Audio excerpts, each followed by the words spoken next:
Hello, my name is Sarah Nickerson. I'm a psychic medium intuitive, and I do a podcast called Next Gen Medium Podcast. I also have a website that has a blog, nextgenmedium.com. And I like to do things like help people see their psychic, intuitive, mediumship, healing abilities, their soul abilities for themselves. I think everybody is capable of doing these things. And I think you just need a little bit of training of your innate skills. And I think you need a little bit of reframing of this world we live in order to get to that place where you can see it for yourself.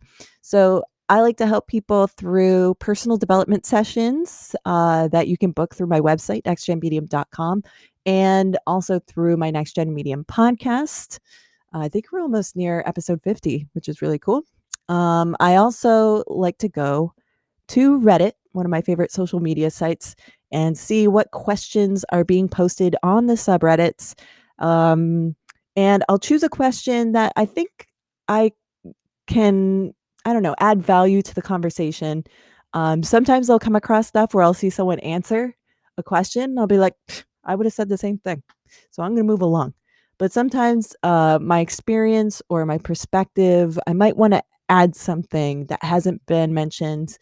And this is just stuff based on the truths that I've developed and ways that I've helped other people find their truth with their soul abilities and spiritual selves. So we are going to the subreddit of psychic, and we're going to talk about something that A.B. Fahrenheit, that's the name of the user, has posted to the subreddit. And I always assume it's a female. I know I shouldn't, but it just makes things easier for me. One less thing that I have to kind of deal with while I'm trying to express whatever it is in my head. So this person says, is feeling spiritually connected to nature a thing? Having conversations with trees. And this is what he or she said, and trying to explain that headline a little bit. Hi, this is my first post here. Fantastic. I just have a question. Is feeling very, very connected to nature a sign of psychic ability? When I was a young child, I would spend a lot of time outside feeling weirdly empowered by just being in nature. And I would talk to the plants around me, usually the trees. And I would sometimes talk aloud, but it was usually in my head. And weirdly, I always felt so comforted when I did this. I felt like the trees were talking back and I would hear them having conversations with each other as well as with me. I would get attached to particular trees too, and I would spend hours sitting underneath them and chatting. Oh my gosh, this is fantastic. And they would tell me their names, or I would give them ones they liked. There was one particular one who was named Trevol, who was broken in half during a storm. And I was devastated and mourned him. Yes, the trees also sometimes presented it in a gendered way. Mourned him like he was a person. I still have a piece of wood I saved before they cut out his stump. This connection lasted from as early as I could remember until I was about 12, when I stopped spending time outside and slowly lost the ability to talk to my friends. Am I going insane? I really feel like this connection was more than just childhood imagination.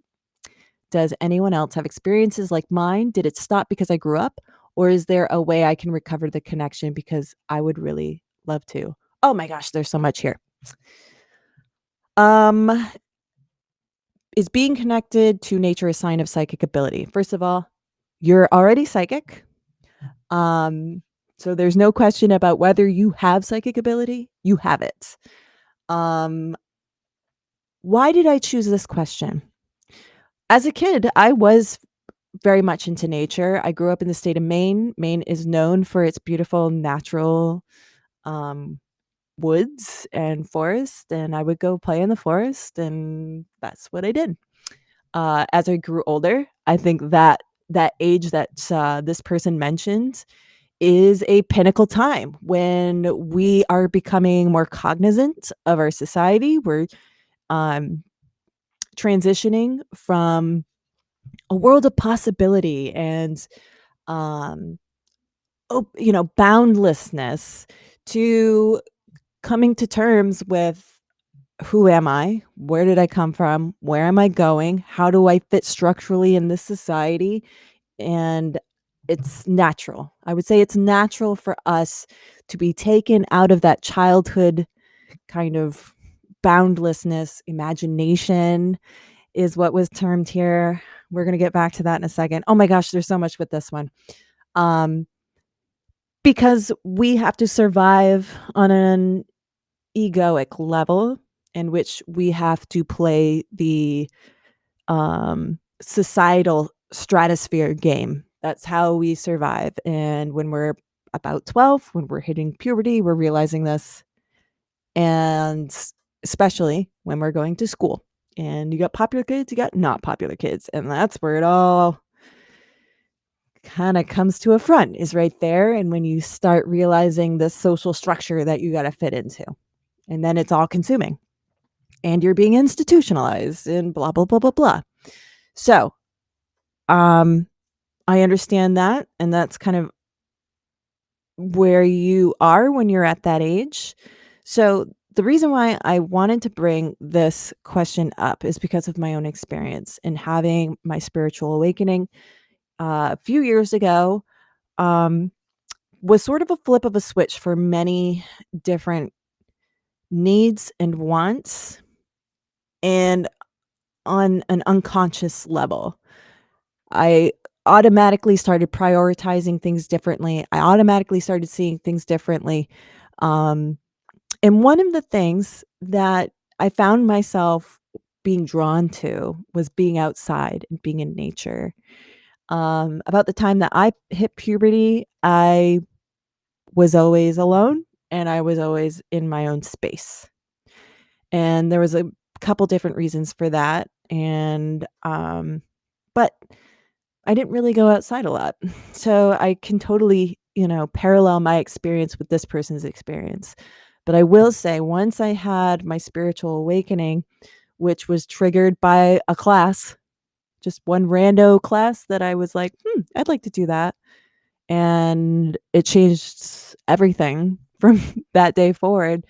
I have felt compelled to want to be outside and to be doing things outside. In fact, I did 2 hours of that already today. It's something I look forward to. It's something I prioritize, and it's not necessarily talking to trees, but it's being around that energy that feels revitalizing to me. Um, I really haven't thought too much about that new need in my life, but I definitely see it as a part of my transition of going from, just doing my thing to being awakened to the spiritual world. So I definitely think that is just your connection. That's your place. I think it's interesting that you mentioned hearing and having conversations, because this very much could be on a psychic level. Who's to say that trees, animals don't have inner thoughts, have a consciousness? In fact, I think when you kind of go in the spiritual world and start reading things, like a lot of people are going to say that there's a consciousness there too. Um, the connection lasted from as early as I could remember until I was about 12 when I stopped. Slowly lost the ability to talk with my friends. That is a result of institutionalization and also being consciously aware of the social strata that you need to buy into in order to survive in this world, in the physical world. Does anyone else have experiences like mine?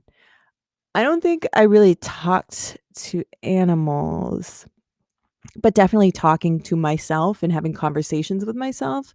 I still do that. In fact, there are a lot of things that I did for a long time as an adult that I would be embarrassed to talk about that you would probably attribute to a kid with an imagination. We did mention imagination. I feel like this is gonna be the longest video in the world. You did mention imagination in your description here. And I think what's important to note about imagination is that is the place of connecting with a spiritual self, of a higher self. So if you're feeling like you're having conversations in this imaginary place, if you're feeling like you have visions in this imaginary place, if you feel like there's anything going on with the imagination, there's truth in there. It could be truth for the future. Um, things of the imagination can come to be. But don't squander imagination as a place of false reality. That is the most important thing to take away from the spiritual world is it works with the imagination, the place that we've been told is a place of little value, when in fact that is a connection to that world. So um, don't say just childhood imagination, because as a child, you were living in that spiritual self, in line with that higher self. And it's actually through the spiritual transition that you're kind of retrograding and losing that physical world's importance of the egoic strata. So it's not just childhood imagination, it's imagination, and it's a connection to that spiritual world. So did it stop because I grew up? I think I explained that. Or is there a way I can recover the connection? Because I would really love to. It's there. It's there. You just have worked to ignore it, because we all do. That's how we get through this world, this physical world we live in right now.